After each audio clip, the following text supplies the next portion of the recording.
If LDPlayer keeps closing by itself while you're using it, yeah, that can be really annoying. The good news is this is usually caused by a few common issues, and you can fix it pretty quickly. First, restart your computer. I mean, temporary glitches or memory issues can force LDPlayer to shut down unexpectedly. Next, make sure virtualization is enabled in your BIOS. LDPlayer relies on Intel VT or AMDV, and if it's disabled, the emulator can crash or close automatically. After that, disable Hyper-V, Windows Hypervisor Platform, and Virtual Machine Platform.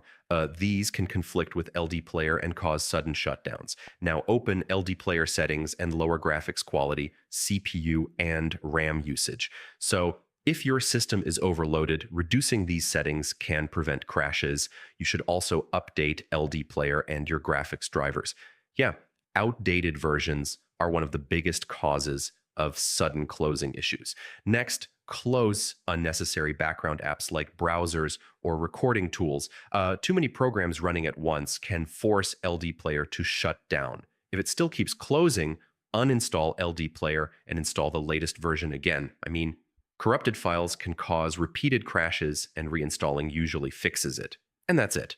One of these fixes should stop LDPlayer from closing automatically and get it running smoothly again.